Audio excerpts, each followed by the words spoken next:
గరుడ పురాణం.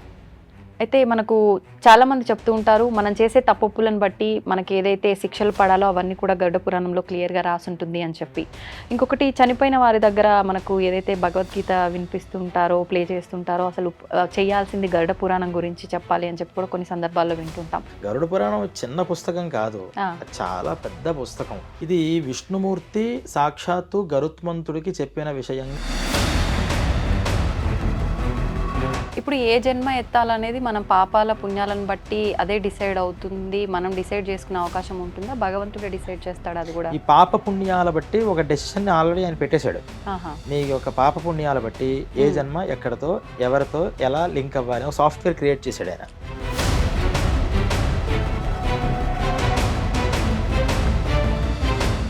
అయితే ఇప్పుడు ఒక తల్లి గర్భంలోంచి జన్మించిన వాళ్ళు ఇద్దరుంటే ఇద్దరు ఒకేలా ఉండటం చాలా కష్టం. ఉండరు కూడా చాలా వరకు.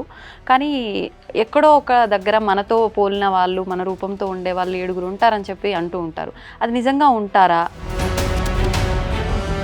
ఈ 7 మనుషుల పోలిన వాళ్ళు మనుషులు ఉంటారు అనేది ఒక మనకి ప్రత్యక్షంగా ఎక్కడా కూడా ఏ పురాణంలోనూ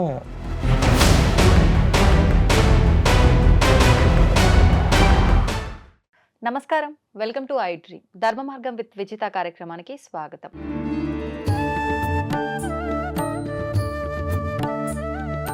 మనందరం కూడా వింటూ ఉంటాం, పురాణాల్లో ఒక పురాణం గరుడ పురాణం అని చెప్పి. అసలు ఏంటి గరుడ పురాణం? గరుడ పురాణం ప్రకారం మనం ఏదైతే తప్పులు చేస్తున్నామో, అధర్మంగా ప్రవర్తిస్తున్నామో వాటిని అనుసరించే మనకు గరుడ పురాణంలో ఏదైతే రాసిందో అది ఏంటి అంటే శిక్షలు. మనం చేసే తప్పులకి ఒక్కొక్క తప్పుకి ఒక్కొక్క శిక్ష అని చెప్పి ఉంది అని వింటుంటాం. నిజంగా ఇదంతా నిజమేనా? గరుడ పురాణంలో నిజంగా ఇవే రాసున్నాయా? ఇలాంటి మరిన్ని విషయాలు ఇప్పుడు మనం అడిగి తెలుసుకుందాం. ప్రస్తుతం నాతో పాటు ఉన్నారు వేద పండితులు శ్రీరామ్ చిర్రావూరి గారు. ఇప్పుడు వారితో మాట్లాడి తెలుసుకుందాం. నమస్కారం అండి. శ్రీమాత్రే నమః. గరుడ పురాణం. అయితే మనకు చాలామంది చెప్తూ ఉంటారు, మనం చేసే తప్పొప్పులను బట్టి మనకి ఏదైతే శిక్షలు పడాలో అవన్నీ కూడా గరుడ పురాణంలో క్లియర్‌గా రాసుంటుంది అని చెప్పి. ఇంకొకటి చనిపోయిన వారి దగ్గర మనకు ఏదైతే భగవద్గీత వినిపిస్తుంటారో, ప్లే చేస్తుంటారో అసలు చేయాల్సింది గరుడ పురాణం గురించి చెప్పాలి అని చెప్పి కూడా కొన్ని సందర్భాల్లో వింటుంటాం. అసలేంటండి గరుడ పురాణం గురించి తెలియచేయండి? వ్యాస మహర్షి 18 పురాణాలని రచించారు. ఈ 18 పురాణాలకి మళ్ళీ ఇంకో ఉప పురాణాలని ఇంకో 18 రచించారు.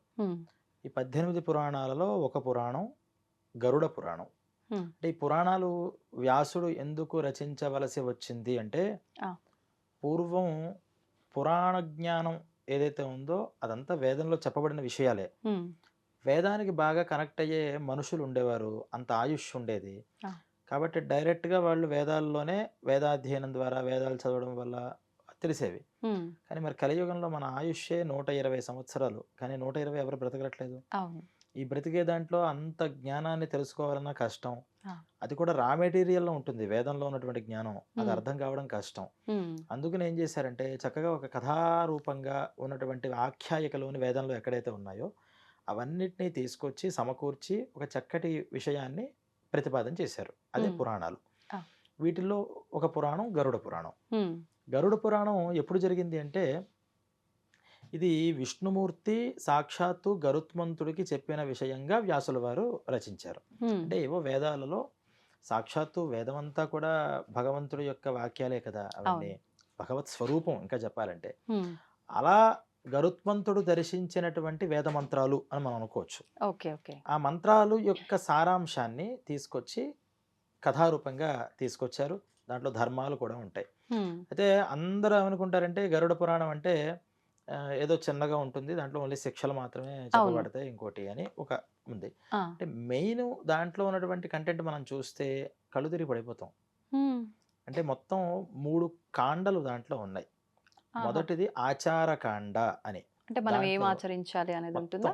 మన ఆచరణ ఎలా ఉండాలి, అసలు మనకి ఏ కష్టానికి ఏ పరిహారం చేసుకుంటే ఆ కష్టం దూరం అవుతుంది, అసలు ఆ కష్టానికి గల కారణం ఏమిటి, మన పాపాలు అంటాంగా. అవునండి.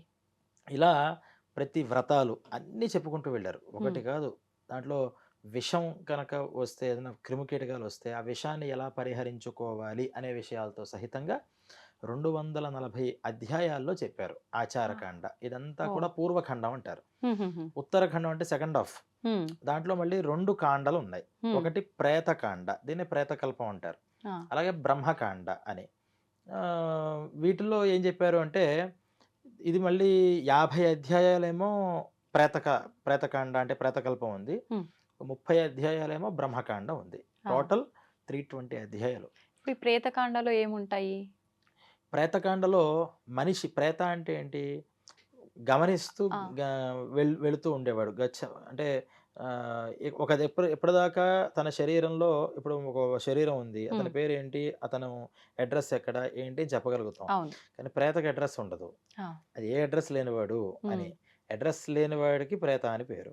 ఆ ప్రేత అనేటటువంటి వాడు అసలు ప్రేతగా ఎలా మారతాడు? అంటే హ్మ్. మరణించిన తర్వాత ఆత్మనా? మరణం ఎలా ఉంటుంది? హ్మ్. హ్మ్. తన ఆత్మ అంటే మనలో కూడా ఉంటుంది ఆత్మ. ద హ్మ్. కరెక్ట్ వర్డ్ ప్రేత. ఓకే. ఓకే. ప్రేత అనేది కరెక్ట్. ఆత్మ అంటే మరి మనలో ఉన్నది కూడా ఆత్మే. అవును. అది ప్రత్యేకంగా ఆత్మ అంటాం. ఆత్మ ఒక దగ్గర తిరుగుతూ గాలిలో కనిపించదు కదా! కనిపించదు. దాన్ని ప్రేత అని పిలిచారు అందుకని. హ్మ్. హ్మ్. ఈ మనిషి ఇప్పటిదాకా బ్రతికి ఇక్కడి నుంచి మరణించేటప్పుడు తన యొక్క స్థితి ఎలా ఉంటుంది? మరణించిన తర్వాత ఏం హ్మ్. జరుగుతోంది? ఆ! అసలు అక్కడ ఆయన మరణిస్తుంటే ఇక్కడ పితృకార్యాలు జరుగుతుంటే దీనికి దానికి లింక్ ఎలా ఉంటోంది? హ్మ్. అసలు యమపురి అనేటటువంటి నరకం ఏదైతే ఉందో అక్కడికి అవును. వెళ్ళే మార్గం ఎలా ఉంటుంది? ఆ! అక్కడ శిక్షలు ఎలా ఉంటాయి? ఏ తప్పులకి ఏ శిక్షలు అనేటటువంటి ఆ ప్రేత కల్పనలో చెప్పారు. ఇది ఎన్ని అధ్యాయాలు? 50 50, అధ్యాయాలు. కానీ ముందర 240 ఉన్నాయి. తర్వాత 30 30 ఉన్నాయి. ఉన్నాయి. దాంట్లో ఉన్నటువంటిది ఇది. హ్మ్. అయితే ఈ చెప్పినటువంటి ఈ విషయాలు ఈ 50 అధ్యాయాలనే పట్టుకొని ఇదే హ్మ్. గరుడ పురాణం అని అనుకుంటున్నారు అవును. చాలామంది. అవును. గరుడ పురాణం చిన్న పుస్తకం కాదు. ఆ! అది చాలా పెద్ద పుస్తకం. దాంట్లో ఎవరైనా చాలా చదవొచ్చా అండి? అర్థం చేసుకోగలుగుతారా? మిగతా 18 పురాణాలు ఎలాగైతే మనం మార్కండేయ పురాణం, దేవి భాగవతం, హ్మ్. అగ్ని పురాణం, మత్స్య పురాణం ఎలాగైతే పూజిస్తూ ఇంట్లో పెట్టుకుంటున్నామో, ఆ! ఈ గరుడ పురాణం కూడా ఇంట్లో ఉండాలి. ప్రతి ఒక్కళ్ళు చదవాలి. చదివితే అర్థం అవ్వడం కోసమే వ్యాసుల వారు రాశారు. అయితే ఆ సంస్కృత శ్లోకాలుంటాయి. మనకవన్నీ అర్థం కావు అవును. చాలామందికి. అవును. అందుకని దానికి తెలుగు తాత్పర్యాలు కూడా రాశారు. ఉంటుందక్కడే. పండితులు రాసినవున్నాయి. ఆహా! తర్వాత కొంతమంది రాస్తున్నారు కానీ అన్నీ మరి దాంట్లో కరెక్ట్‌గా ఉండవు. అవును. కొన్ని పుస్తకాల్లో ఏం చేశారంటే, ఇంత విషయం చెప్పినా మరంత చదివే పరిస్థితి ఉండదని అవును. కథా సంక్షిప్తంగా చేశారు. అంటే దాంట్లో ముఖ్యమైన విషయాలు వర్ణనలు అవి తీసేసి, హ్మ్. ముఖ్యమైన విషయాలుగా చెప్పినవి అవి కూడా చదువుకోవచ్చు. ఓకే. ఓకే. ఇలా ఈ గరుడ పురాణం అనేటటువంటి దాంట్లో చాలా విషయాలున్నాయి. కానీ హ్మ్. చాలామందికి డౌట్ అంటే, గరుడ పురాణం ఇంట్లో ఉండకూడదు. అది ఆ! ఉంటే అశుభం కలుగుతుంది. హ్మ్. కానీ వాస్తవానికి గరుత్మంతుడు శుభాన్ని తీసుకొచ్చేవాడు. వైనతేయుడు అంటారు ఆయన పేరు. హ్మ్. ఆయన ఏం చేస్తాడంటే శుభాలు ఆయన ఎక్కడుంటే అక్కడ శుభం. అందువల్ల అవును. విష్ణుమూర్తి ఆలయంలో ముందర ఉండేదేంటంటే గరుత్మంతుడే. అసలు గరుత్మంతుడికి సాక్షాత్తు విష్ణుమూర్తి చెప్పినటువంటి ధర్మ విషయాలన్నీ కూడా గరుడ పురాణంలో ఉన్నాయి కాబట్టి, హ్మ్. అది ఖచ్చితంగా ఇంట్లో ఉండాలి. ఓకే. డౌట్ ఏంటంటే జనాలకి ఇదెందుకు చదవకూడదు అనుకుంటున్నారంటే, పోయిన సమయంలో ఇందాక మీరన్నట్టు ముఖ్యంగా చదవాల్సింది ఇది అని హ్మ్. ఎందుకన్నారు? ఆ సమయంలో అయినా కనీసం ఈ గరుడ పురాణం కనుక విన్నట్లయితే, ఈ కొడుకులకి, వీళ్ళకి ఆ మనస్సులో ఒక ధైర్యం వస్తుంది. అప్పటిదాకా ఎక్కడికి వెళ్ళిపోయాడో, మన కంటి ముందర తిరుగుతున్న మనిషి అవును. అనే ఒక బాధ ఉంటుంది కదా! అవును. ఆ బాధంతా కూడా దూరమయ్యి, హ్మ్. ఆహా! ఈ మనిషి జీవనం ఇలా జరుగుతోంది. ఈయన ఇక్కడ వెళుతున్నాడు. హ్మ్. కాబట్టి మనం ఏం చేయాలి కొడుగ్గా? అంటే ఆ! శ్రద్ధగా శ్రాద్ధ క్రియలు, పితృకార్యాలు అన్నీ చేయాలి అని అవును. తెలుస్తుంది అని అప్పుడు చదవమన్నారు. హుహుహు. తప్పితే ఇది అప్పుడు చదివేది కాబట్టి ఇంకెప్పుడు చదవకూడదు అనేది కాదు. హ్మ్. హ్మ్. అయితే అన్నీ శిక్షల గురించే ఉంది అని ఇంకొకటి తెలియడం వల్ల గూడా అంటే దీన్ని ఇంట్లో పెట్టుకోవడము వల్ల అశుభము, లేదంటే అమ్మో! మనం ఏం పని చేసినా గూడా దీనికి ఏ శిక్ష పడుతుందని ఒక భయం గూడా మొదలవుతుంది ఇవన్నీ తెలుసుకుంటే అనే ఒక ఆలోచన గూడా ప్రతి ఒక్కరిలో ఉంటుంది. ఉండాలి కదా! హ్మ్. వాస్తవానికి ఆ హ్మ్. భయం ఉండాలి. హ్మ్. మనం లా బుక్ ఉందనుకోండి. హ్మ్. ప్రతి లాయర్ ఏం చేస్తాడు? ఆ లా బుక్‌ని పెట్టుకుంటాడు. హ్మ్. రాజ్యాంగాన్ని ఫాలో అవ్వాలి. అవ్వకపోతే ఏముంటుంది? ఆ! అనేటటువంటి విషయాలు ప్రతి ఒక్కడు కూడా రాజ్యాంగాన్ని అవగాహన చేసుకోవాలి అంటాం మనం. అవును. రూల్స్ తెలియాలి కదా మనకి. హ్మ్. హ్మ్. చిన్నప్పటి దగ్గర నుంచే వాస్తవంగా ఈ గరుడ పురాణాన్ని చూపించి, హ్మ్. చదివి, ఓహ్! ఇలా ఉంది దీంట్లో విషయం. నువ్వు ఇలా చేయాలి. ఇలా హ్మ్. చేయడం వల్ల నీకు ఇలా ఇబ్బందులు కలుగుతాయి. ఇలా ఉంటే నువ్వు మంచిగా ఉంటాయి అని చెప్తే హ్మ్. ఖచ్చితంగా ఒక పాపం పనో, తప్పు పనో చేస్తున్నప్పుడు లోపల పాపభీతి అంటారు. ఆ భీతి పూర్వం ఉండేది. హ్మ్. చెప్పేవారు.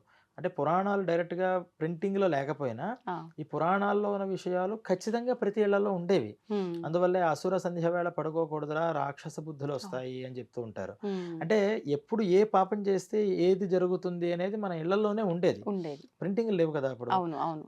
మన ఇళ్లలోనూ లేవు. కనీసం ప్రింటెడ్ పుస్తకాలైనా పెట్టుకుంటే, ఆ హ్మ్. పుస్తకం ద్వారా అయినా మనం తెలుసుకోవాలి కానీ, అవును. ఇది తెలిస్తే ఎక్కడ మనం భయం పడి పాపం చేయడం మానేస్తాము అంటే, మనం ఇంకా పాపాలు చేయడానికి రావడానికి హ్మ్. ఎక్కువ అవకాశం ఉంటుంది. హ్మ్. అందువల్ల పాపం ఫస్ట్ మనకు తెలియాల్సింది ఏంటంటే, ఈ మానవ జన్మ వచ్చింది.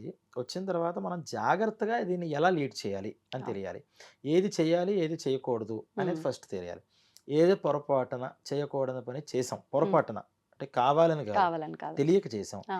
దానికి ఎలా ప్రాయశ్చిత్తం చేసుకోవాలి అందులో అది గూడా అన్నీ, ఉంటుందా? అని కూడా. ఆహా! ఎలా ప్రాయశ్చిత్తం చేసుకోవాలి. ఈ ఆ! 3 అంశాలు తెలిస్తే చక్కగా మన మానవ జీవితం అంతా లైఫ్ సాఫీగా చేసేసుకోవచ్చు. ఉంటుంది. ఎందుకంటే పశువులు, పక్షులు ఈ పని చేసుకోలేవు కదా! అవును. ఏం చేయాలి, ఏం చేయకూడదు ఏం తెలియవు. తెలీదు.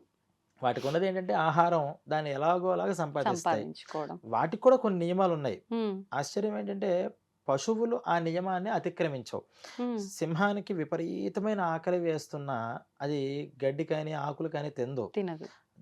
దానికి కావాల్సిన వేట కోసమే అది తిరుగుతుంది. అవునండి. ఒక జింకలో లేకపోతే కుందేళ్ళో, ఆవులో ఎంత ఆకలి వేసినా ఎదురుగుండా అక్కడ మాంసాలు కనిపించినా దాని హ్మ్. జోలికి వెళ్ళదు. హ్మ్. అది సాధుజీవి కాబట్టి ఇవే తింటుంది. ఆ! కానీ మనిషికి ఉన్నటువంటిదేంటంటే ఏదైనా తింటాడు, ఏదైనా చేస్తాడు. వావి లేదు, వరస లేదు, ఏదీ లేదు. అవును. పశువులకు కూడా ఉన్నాయి చాలా హ్మ్. వాటికి చెప్పే ధర్మాలు. మనిషికి ఇంకా ఎక్కువున్నాయి కానీ, హ్మ్. వాటికుండే బేసిక్ ధర్మాలు కూడా వదిలిపెట్టేస్తున్నాడంటే కారణం ఏంటంటే, ఇది చేస్తే ఏమవుతుంది? హ్మ్. ఇలా చేయకపోతే ఏమవుతుంది? అనే నాలెడ్జ్ లేకపోవడం. లేకపోవడం. కానీ అప్పుడు పశువులతో పోలిస్తే వాటికి లేని జ్ఞానం మనకుంది. చాలా మార్చుకునే అవకాశం ఉంది. అన్నీ మనకున్నాయి గానీ తప్పులు గూడా మనమే చేస్తున్నాం. తప్పులు కూడా మనమే చేస్తున్నాం. హ్మ్. అంటే అందుకనే ఈ విషయాన్ని తెలుసుకోవాలి. ప్రతి ఒక్కళ్ళు ఈ రోజుల్లో ఇంకా చాలా అవసరం. హ్మ్. ఎందుకంటే ప్రతిదానికి ఒక క్వెషనింగ్ అనేది చేస్తున్నారు. అవును. ఎందుకు ఇలాగే చేయాలి? ఎందుకు అలాగే చేయాలి? పూర్వం రోజుల్లో నాకు తెలిసి మీ చిన్నతనాల్లో కూడా ఎవరు కూడా ఎందుకు ఇలాగే చేయాలి? ఎందుకు ఇలా చేయాలి? అని అడగలేదు. అడగలే. పెద్దవాళ్ళు చెప్పారు చేసుకోవాలి వెళ్ళిపోవాలి. అంతే. కానీ ఇప్పుడు చిన్న చిన్న పిల్లలు 5 ఇయర్స్ పిల్లల దగ్గర నుంచి చూస్తే దేవుడు దండం పెట్టుకో అంటే ఎందుకు? వై అనే అవును. క్వెషన్ ఫస్ట్ వస్తుంది. అవును. అవునండి. ఎందుకు పెట్టుకోవాలి అని. హ్మ్. ఎందుకు పెట్టుకోవాలి అనే దాన్ని అప్పటినుంచి మనం నేర్పిద్దాము అంటే నేర్చుకోవడంలోనే ఉంటుంది తప్పితే ప్రాక్టికల్ నాలెడ్జ్ ఉండట్లేదు. ఉండట్లేదు. అందుకని పూర్వీకులు ఏం చేశారంటే ఫస్ట్ ప్రాక్టికల్స్ చెయ్యి. హ్మ్. చేయగా నీకే దాని విషయం అర్థమవుతుంది. అది మన హ్మ్. సంస్కృతికి గొప్పతనం అన్నారు. అవును. అంటే ఇప్పుడు కనీసం మనం ఆ క్వెషన్ వాడు వేస్తున్నప్పుడు మనం ఒక పరిపూర్ణ అవగాహనతో పెద్దవాళ్ళు ఉండాలి. గనక చేస్తే ఆటోమేటిక్‌గా మనం కూడా ఏదైనా చిన్న చిన్నగా అయినా అంటే అవును. పూర్తిగా ఎక్స్‌ప్లనేషన్ చేయకూడదు కూడా హ్మ్. వాస్తవానికి పిల్లలకి. ఆ! తగుమాత్రంగా ఎంత చెప్పాలో అంతే చెప్పాలి. ఓకే. ఒకేసారి అంత జ్ఞానాన్ని తీసుకెళ్ళి వాళ్ళ బుర్రలో పెట్టినా అది ఎక్కదు. హ్మ్. ఎక్కకపోగా వేరే వేరే వక్రగతిగా మైండ్‌లోకి పడితే వాళ్ళు ఇంకా దాని మీద క్వెషనింగే అలవాటవుతుంది తప్పితే హ్మ్. నమస్కారం మాత్రం జీవితంలో ఎప్పటికీ చేయడు ఆ! దాన్ని. అందుకని ఏమన్నారంటే ఈ పురాణ జ్ఞానాన్ని తెలుసుకోండి. హ్మ్. ఈ గరుడ పురాణంలో ఫస్ట్ చేస్తే పుణ్యాల విషయం తర్వాత ఏం హ్మ్. చేయకూడదు. అవును. చేయడం వల్ల నువ్వేమవుతావు హ్మ్. అని ఒక్క సినిమా కింద చూపించేస్తే దాన్ని ఖచ్చితంగా ఆ పాపం పని చేస్తున్నప్పుడు హ్మ్. అక్కడ మనకి ఒకసారి రీల్ తిరుగుతూ ఉంటుంది. విని ఉంటాడు గదా! అవును. కాబట్టి ఎంతటి పాపం చేయాల్సిన అగత్య పరిస్థితుల్లో అయినా సరే, ఆ! కొంచెం ఇంత వద్దులే కొంచెం వెనకడుగేసే దాన్ని మనం అవకాశం. తగ్గిద్దాం అని హ్మ్. ఒక సెకన్ అంటే ఆ! పాపం చేసే పని ఒక సెకన్ ఆలోచిస్తే పాపం పని జరగదు. అంతే. ఆ నిమిషంలో ఆ ఆలోచన నిమిషంలో మారిపోతుంది. ఆలోచన స్తబ్దమైపోయి, మారిపోయి అవును. రాంగ్ స్టెప్ పడిపోతుంది. తర్వాత ప్రతి ఒక్కళ్ళు చాలామంది బాధపడతారు. ఎంత మర్డర్ ఆ! చేసేవాళ్ళైనా 100కి 99% ఒక్కడు అది కూడా రియలైజ్ అవ్వడు గానీ, హ్మ్. 99% మంది నేను కొంచెం కంట్రోల్ చేసుకుంటే బాగుండేది. అనవసరంగా బావుండేది. చంపేశానే అని అవును. తర్వాతైనా అనుకుంటాడు. ఆ క్షణం కాలం మనకి ఈ విషయాల్ని, ఈ హ్మ్. పురాణాల్ని తెలుసుకోవడం వల్ల మనకు కలుగుతుంది. హ్మ్. అలాగే అనేక కష్టాలుంటాయి. ఆ కష్టాలకి తీరిచ్చేటటువంటి తరుణోపాయాలు ఎలాగా? హ్మ్. వైదిక కర్మలు అంటారు. శాస్త్రోక్తంగా మనం చేసేటటువంటి పరిహారాలు అని ఇప్పుడు బయట మనం అంటున్నాం. అవును. పరిహారం కాదు. కర్మ, హ్మ్. వైదిక కర్మ. ఆ వైదిక క్రియాకలాపం గనక శాస్త్రవిధితో చేస్తే ఖచ్చితంగా దాని రిజల్ట్ అనేది మనకొస్తుంది. అంటే హ్మ్. మనం అనుకుంటున్న రిజల్ట్ ఏంటంటే, ఇప్పుడు సంథింగ్ నాకు పిల్లలు లేరు. పిల్లలు లేరు కాబట్టి నేను ఒక పరిహారం చేశాం. ఒక వైదిక పూజలేవో చెప్పారు చేశాను.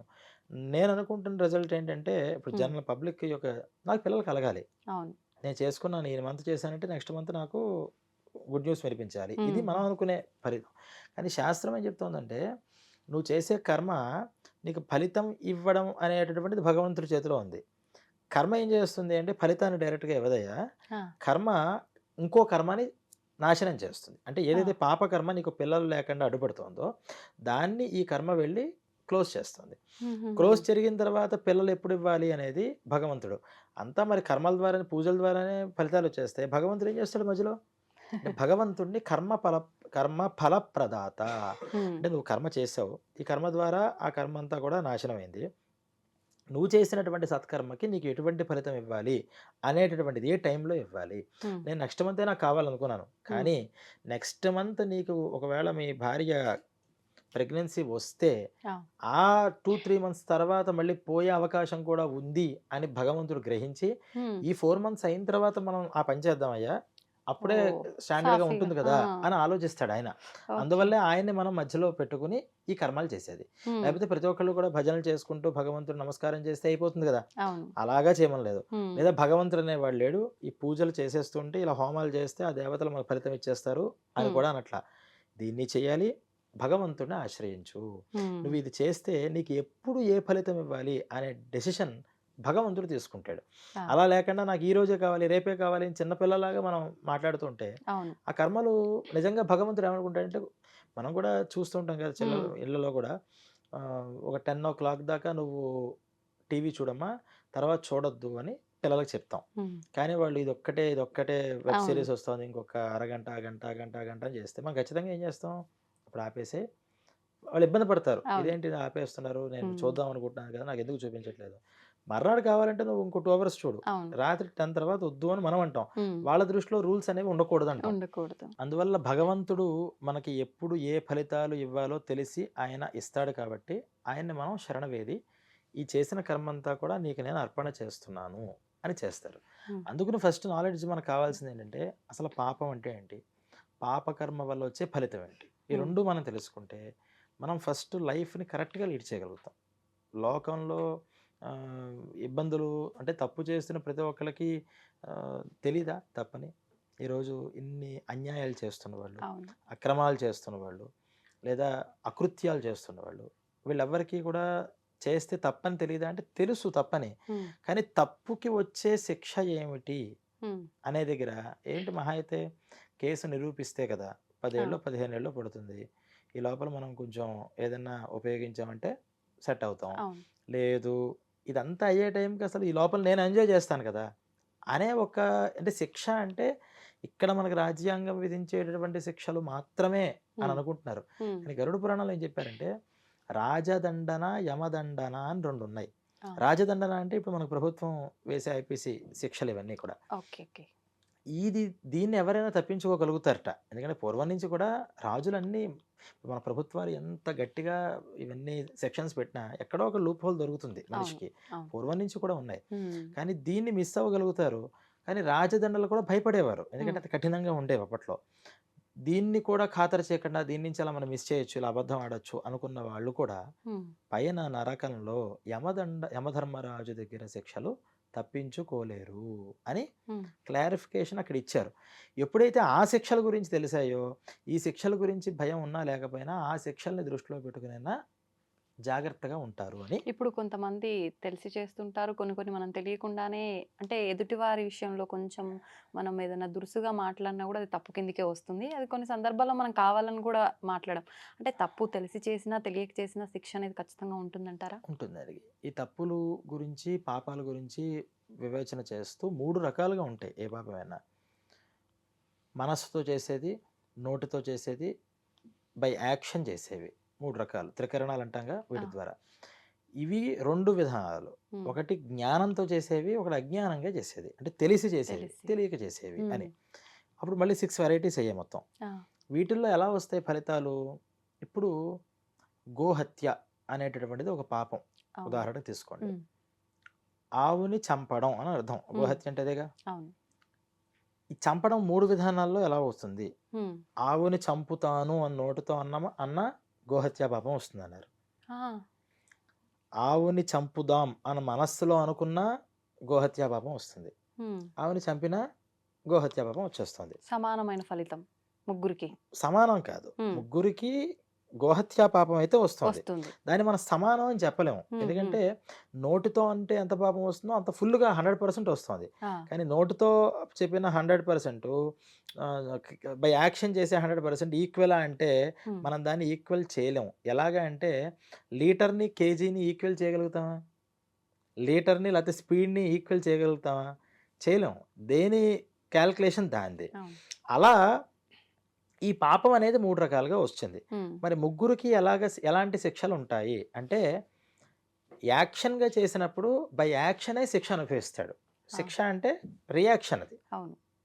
ప్రతి యాక్షన్‌కి రియాక్షన్ ఉంటుంది కదా! అవును. అవును. ఆ గోవుని ఎలాగైతే ఇబ్బంది పెట్టాడో, వీడు ఇబ్బంది పెడుతున్నప్పుడు ఎంత తీవ్రంగా అది ఇబ్బంది పడిందో, హ్మ్. అంత తీవ్రంగా టైమ్ స్పేస్ పెరిగే కొద్దీ దానికన్నా తీవ్రతరంగా హ్మ్. అంటే ఇమ్మీడియేట్‌గా జరిగినప్పుడు మనం కూడా ఏం చేస్తాం? అవును. ఎవరైనా గట్టిగా కొట్టారు. మనకి కోపంలో ఒక దెబ్బ వేసేస్తాం. అంతే. కానీ ఒకడు కొట్టాడు, హ్మ్. వెంటనే కొట్టలేకపోయాం అనుకోండి, హ్మ్. మనం రోజు రోజుకి ఇంకా పెరుగుతుంటుంది. వీడిని ఎలాగైనా కొట్టాలని. అంతే. సమయం చూసి మనం చిక్కినప్పుడు ఒక దెబ్బతో ఆపం. ఇన్ని రోజులు కోపం ఉంది కదా! 10, 15 కొట్టేస్తామండి. వడ్డీ. వడ్డీతో సహా. అలా టైమ్ స్పేస్ పెరిగే కొద్దీ ఏమవుతుందంటే స్పామ్, హ్మ్. ఈ పాపం కూడా అంతగా అనుభవించాల్సిన పరిస్థితి వస్తుంది. ఆ! ఏది ఫిజికల్‌గా మనం చేసేది. ఓకే. మానసికంగా గోవుని చంపుదామని అనుకున్నాడు. వాడు మానసికంగా చంపుదామని ఎలాగైతే అనుకున్నాడో, హ్మ్. చంపుదాం అనుకున్నప్పుడు గోవుకి తెలియకపోవచ్చు. అవును. నాకు మనిషి చంపుదాం అనుకుంటున్నాడని. కానీ నువ్వు చంపుదాం అనుకోవడం అనే ఒక పాపం ఉంది చూసారా? అది వీడి మనసుకు కూడా అదే విధానంగా బాధని తెప్పిస్తుందట. ఆహా! తప్పు. నోటితో అన్నాడు. హ్మ్. నోటితో అన్నప్పుడు వేరే వాళ్ళ నోట్ల ద్వారా హ్మ్. లేనిపోని నిందలన్నీ పడ్డాను. అనేక మాటలు వాళ్ళ దగ్గర పడాల్సొచ్చింది. ఇవన్నీ అంటాం గదా! అవును. ఇలా అనుభవించాల్సొస్తుంది ఆహా! అంటే అనన్నారు. మాటల రూపంలో తను కూడా ఇబ్బంది పడతారు. ఖచ్చితంగా. ఓకే. ఇలా 3. ఇప్పుడు మనం మాట్లాడేదేంటి? హ్మ్. ఇవన్నీ కూడా తెలిసి చేసినప్పుడు. హ్మ్. తెలియక చేసినవి అని కొనున్నాం కదా! ఈ తెలియక చేసినా సరే పాపం పాపమే. హ్మ్. తెలియక చేసినా పుణ్యం పుణ్యమే. హ్మ్. ఏమి మార్పుండదు. ఆ! తెలిసి చేసినా, తెలియక చేసినా. కానీ ఆ తెలియక మనం చేసినప్పుడు అసలెప్పటికీ తెలియలేదా? హ్మ్. లేపోతే చేసిన తర్వాత తెలిసిందా? హ్మ్. మనం ఇలా నడుస్తూ వెళ్తూ ఉంటాం. ఏదో మన టైర్ కింద ఏదో జీవి చచ్చిపోతుంది. అసలు మనకు టైర్ తిరిగినట్టు, అక్కడేదో జీవి ఉన్నట్టు అవును. మనకి తెలియనే తెలీదు. అవును. అప్పుడేమన్నారంటే అసలు ఆ విషయం వీడి స్మృతి పథంలో లేదు. హ్మ్. వీడికసలు సంబంధమే లేదు దానిది. అందుకని సంథింగ్ ఒక కర్మ, హ్మ్. అంటే ఆ జీవికి సంబంధించిన కర్మని అనుభవించడానికి వీడి చేతుల్లో అది వెళ్ళిపోయింది.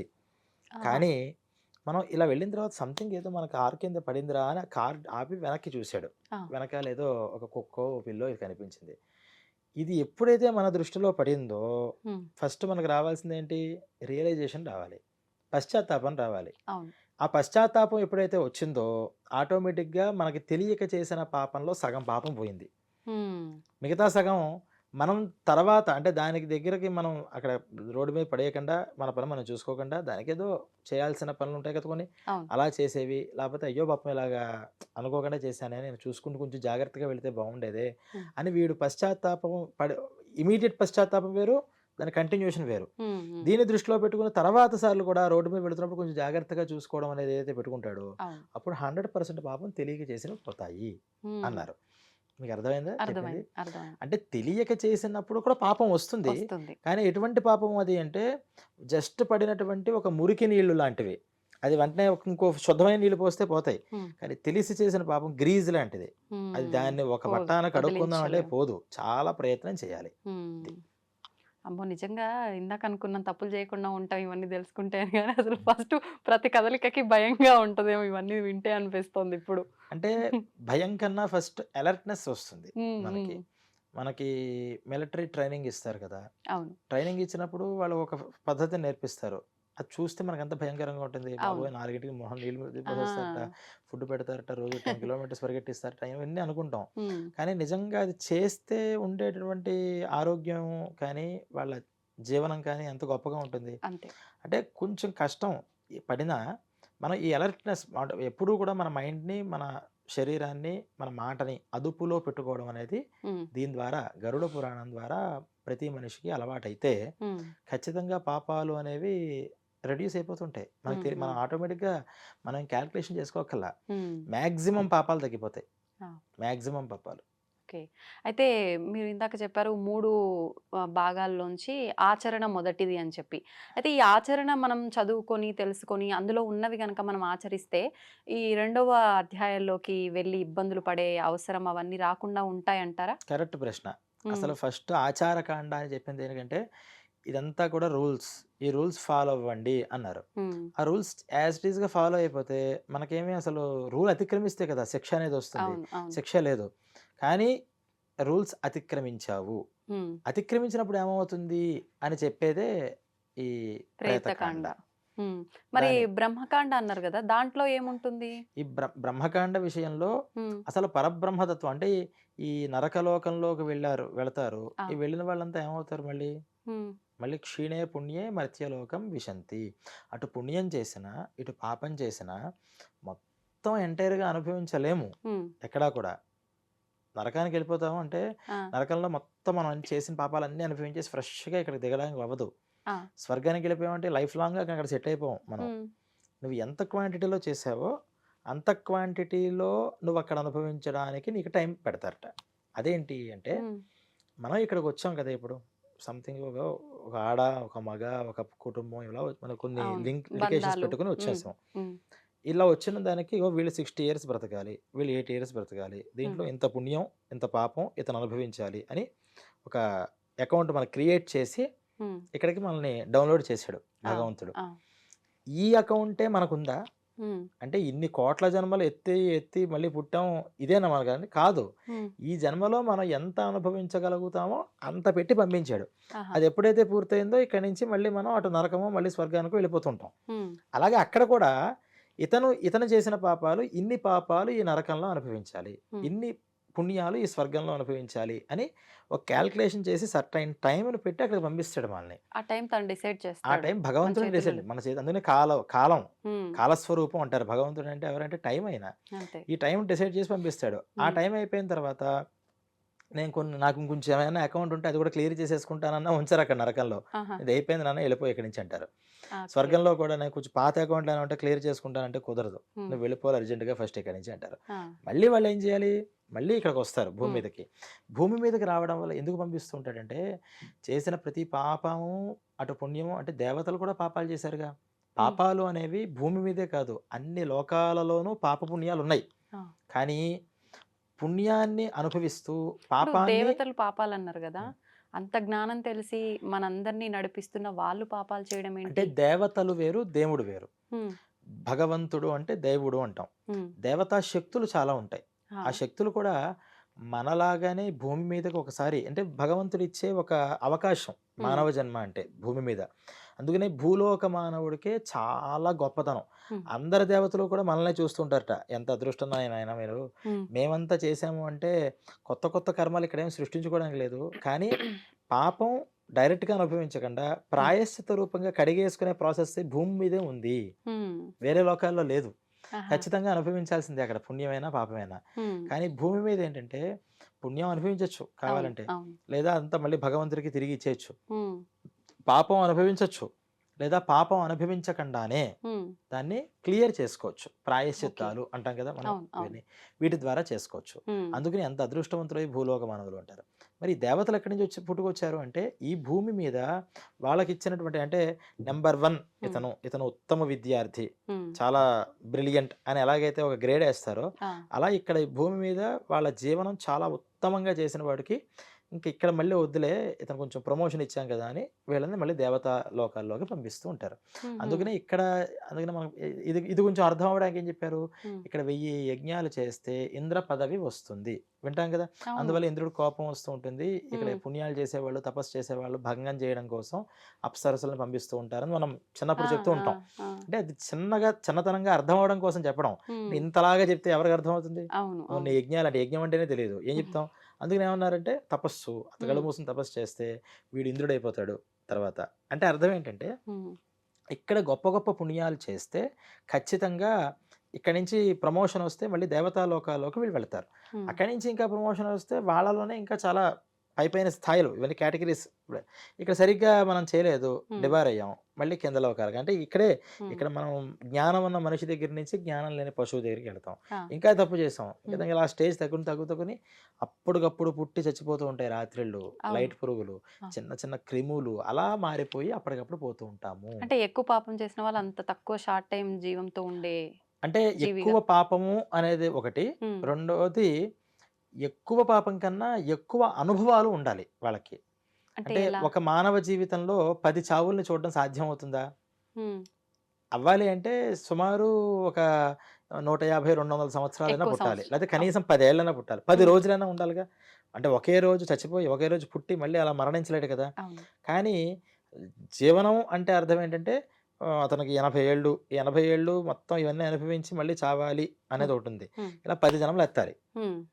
మానవ జీవితం చాలా ఎక్కువైపోతుంది. అవును. ఇదే చిన్న క్రిమి కింద పుడితే ఆ! అది ఎక్కువ కాలం బ్రతకదెలాగో. అది అవును. వితిన్ అవర్స్ పోతుందది. అంతే. వితిన్ అవర్స్ సంపూర్ణ ఆయుర్దాయంతో ఉంది. హ్మ్. కానీ వెంటనే పోయింది. అంతే. అలా ఒక్క గంటలో అది 10 సార్లు పుట్టి చచ్చిపోగలుగుతుంది. దాన్ని హ్మ్. అనుభవం అంటారు. ఆ హుహుహు. అనుభవాలు కావాలి అనుకున్నప్పుడు ఆ జన్మలు ఎత్తుతూ ఉంటాడు. హ్మ్. అంటే మరణం అనేటువంటి అనుభవం ఎక్కువ సార్లు కావాలి అనుకున్నప్పుడు. ఇప్పుడు ఏ జన్మ ఎత్తాలనేది మనం పాపాల, పుణ్యాలను బట్టి అదే డిసైడ్ అవుతుంది. మనం డిసైడ్ చేసుకునే అవకాశం ఉంటుందా? భగవంతుడే డిసైడ్ చేస్తాడా అది గూడా? ఈ పాప పుణ్యాల బట్టి ఒక డెసిషన్‌ని ఆల్రెడీ ఆయన పెట్టేసాడు. ఆహా! నీ యొక్క పాప పుణ్యాల బట్టి ఏ హ్మ్. జన్మ ఎక్కడితో, ఎవరితో ఎలా లింక్ అవ్వాలి ఒక సాఫ్ట్‌వేర్ క్రియేట్ చేసాడాయన. ఆ!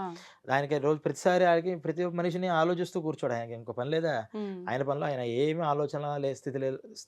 ఆలోచన స్థితి అవును. దాటిపోయి ఉంటుంది ఆయనది. హ్మ్. హ్మ్. ఈ ఆలోచనలు చేస్తూ మనం చేస్తాం. హ్మ్. ఆయన ఏం చేశాడంటే ఒక సాఫ్ట్‌వేర్ తయారు చేసాడు. ఎవరి పుణ్యం, ఎవరి పాపం ఏంటి దాన్ని టాలీ చేసుకొని హ్మ్. ఏ ఏ జన్మల్లో ఎవరెవరితో లింక్ ఉంది. అందుకనే ఏమంటాం పెళ్లి కట్టినప్పుడు, హ్మ్. తాళి కట్టినప్పుడు 3 జన్మల బంధం. అవును. 7 అడుగులు చెప్తూ ఉంటాం. చెప్తూ ఉంటారు. జన్మ జన్మల బంధం. ఈ జన్మ జన్మల బంధాలంటే ఏంటంటే, ఇలా బంధాలుగా అక్కడక్కడ పెట్టుకున్నవి అక్కడ వీళ్ళకి ఎలా ట్రేస్ అవుతాయి. వీళ్ళని వీళ్ళని ఎలా చేస్తే వీళ్ళకి ఎలా లెవెల్ అవుతూ ఉంటాయి. హ్మ్. పూర్వజన్మల్లో వీళ్ళు కొడుకులుగా పుట్టి తల్లిదండ్రులను ఎలా హింసించారు. కాబట్టి ఈ జన్మల్లో వాళ్ళని కొడుకులుగా చేస్తే వీళ్ళెలాగా రెస్పాన్స్ అవుతారు. ఈయన ఓకే. ఇంత ఆలోచించి అంత లిటిగేషన్ తీసుకొచ్చి ఇలా పెడతాడు. హ్మ్. ఒక్కళ్ళ గురించి ఆలోచిస్తే కాదు. మన పక్కన మనకు ఒక 50 మెంబర్స్ కుటుంబం ఉందంటే 50 మంది గురించి ఇలా ఆలోచించాలి. ఆ! 50 మంది పుణ్యపాపాలు ఇంకోళ్ళ మీద డిపెండ్ అయ్యి ఉండాలి. హ్మ్. ఇది మామూలు బ్రెయిన్ సరిపోదు. అవును. 100 కంప్యూటర్లున్నా చేయలేవు. అదే అందుకనే భగవంతుడు ఆ! అంత చమత్కారి. ఇది విని అర్థం ఇవన్నీ చేసుకోవడానికి గూడా మస్తు బుర్రుండాలి. చాలా ఇన్ని రకాల ఆలోచనలు ఆయన మైండ్‌లో ప్రాతిపదిక పెట్టుకొని ఆ! ఇదెలాగా ఇలా చిటికేసే లోపల ఎన్నో జన్మలు పుడతాయి. ఎన్నో జన్మలు అయిపోతూ ఆ! ఉంటాయి. అవును. అలా సెకన్‌కి మారిపోతూ ఉంటే, మారిపోయే లింకులతో ప్రకారం ఆయా గర్భాల్లో ప్రవేశిస్తూ ఉండాలి. కొంతమంది గర్భంలో ప్రవేశిస్తారు. హమ్మయ్య! నా కడుపు కాసింది అని అనుకుంటుంది. అనుకునే లోపే ఆ గర్భశోకం. అవునండి. కొంతమందికి బావుంది, బావుంది అంటే ఎంతకాలం నువ్వనుభవించాలి. ఆ లోపలి జీవి కూడా ఎంతకాలం వాడికి జ్ఞానం తెలుస్తుంది. తరుణమంతలో జ్ఞానం వస్తుంది. వచ్చిన తర్వాత హమ్మయ్య! నేనేదో కడుపులో వచ్చాను.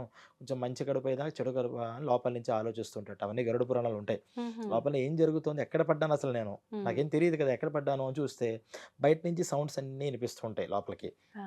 ఎలా వినిపిస్తాయి అంటే, ఆ అమ్మ యొక్క మనస్సు ద్వారా వీడి మనస్సుకి వస్తూ ఉంటాయి. ఫస్ట్ చెవులు, కాళ్ళు, ముక్కు ఏం రాకపోయినా, హ్మ్. హ్మ్. అమ్మ యొక్క మనస్సు ద్వారా వీడి మనస్సులోకి ఆ ప్రేరణలు వస్తూ ఉంటాయి. ఓకే. నేను కొంచెం ఏదో కొంచెం దేవతా మంత్రాలు, లేకపోతే సంగీతాలు ఇలాంటి సాఫ్ట్‌గా ఉన్నవి చూస్తే, పోనీ నేను కాస్త దైవనామ స్మరణ కోసం వెతుకుతాడట ఫస్టు. హుహు. దేవుడితో సంబంధం ఉన్న దగ్గరే పుట్టానులే నేను అని ఆనందపడుతూ ఉంటాడు. హ్మ్. ఈ ఆనందం పడే లోపల టపక్కుమని వాడి ప్రాణం పోతుంది. ఇప్పుడు ఇక్కడ వీళ్ళ పాపం ఎక్కువుండడం వల్ల ఇలా నెలలు నిండక ముందే చనిపోవడాలు, పడగానే చనిపోవడాలు జరుగుతుంటాయా? గర్భం దాల్చిన స్త్రీ తల్లి వల్ల ఉండే పాపాల వల్ల ఇలా జరుగుతుందంటారా? ఇద్దరి. ఇద్దరి యొక్క పాపం డిపెండ్ అయ్యి ఉంటుంది. హ్మ్. అంటే తల్లి పాపం ఇందాక మీరు చెప్పినట్టు అవును. ఎంత అనుభవించాలి అని వచ్చిన దాంట్లో హ్మ్. ఈ గర్భశోకం అనేది అనుభవించాలి అని తల్లికుంటుంది. ఆహా! వీడికి కూడా గర్భామృతం అంటే గర్భంలో ఉన్నప్పుడే మృతి చెందాలి. హ్మ్. గర్భమృతుడుగా అవ్వాలి అని ఒక పుణ్యంతో వాడు బయటికి బయలుదేరొస్తాడు. హ్మ్. ఈ జీవుడు ఈ గర్భంలోకే ఎందుకు వెళ్ళాలి హ్మ్. అనే దగ్గర మాత్రం వేరే జన్మల్లో వీళ్ళిద్దరికీ లింక్ ఖచ్చితంగా ఉంటుంది. ఆ లింక్ ఉన్నప్పుడే ఇక్కడ ఈ ఇద్దరికి ఒక లిటిగేషన్ అనేది వస్తుంది. హ్మ్. దాన్ని కనిపెట్టి పెట్టిందే భగవంతుడు. ఇప్పుడొక అందువల్లే ఆయనకి తెలుసున్న లెక్కలు మనకి తెలియవు. అందరి అవును. లెక్కలు సరిచేస్తూ మన ఉంటాడాయన. ఆలోచనలకు గూడా అందవు. అందం.